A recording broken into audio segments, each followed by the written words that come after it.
Hello, this is Ron Paul with your weekly update for October 24th.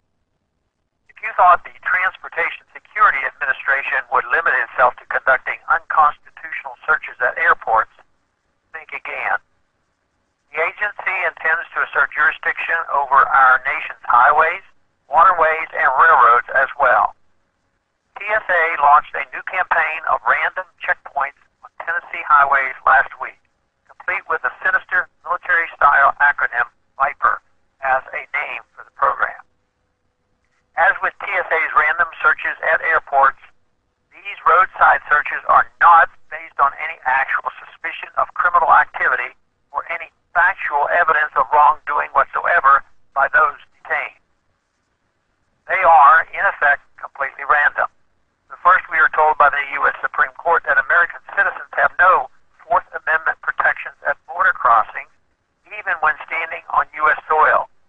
Now, TSA takes the next logical step and simply detains and searches U.S. citizens at wholly internal checkpoints.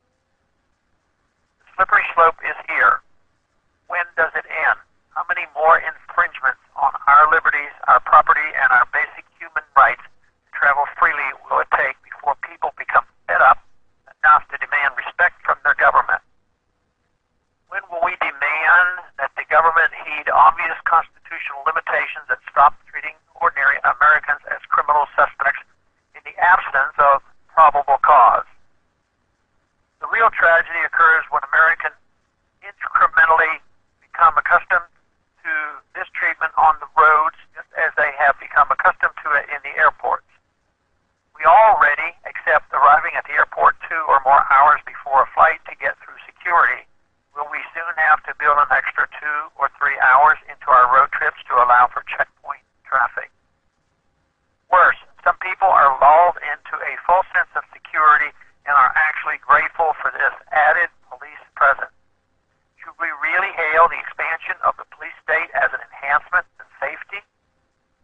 I submit that an attitude of acquiescence to TSA authority is thoroughly dangerous, un-American, and insulting to earlier freedom-loving generations who built this country.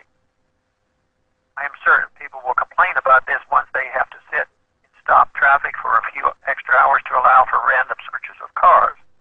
However, I am also certain it merely will take another so-called foiled plot to silence many people into gladly accepting more government and mismanagement of safety. Vigilant, observant, law-abiding, gun-owning citizens defend themselves and stop crimes every day before police can respond. That is the source of real security in America. Second Amendment right to defend oneself. The answer is for people to be empowered to protect themselves. Yet how many weapons might these checkpoints confiscate?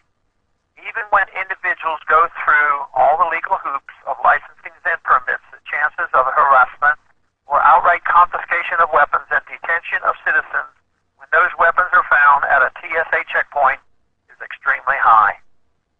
Disarming the highways and filling them full of jackbooted thugs demanding to see our papers is no way to make them safer. Instead, it is a great way to expand government surveillance powers and tighten the noose around our liberties. Thanks for calling this update.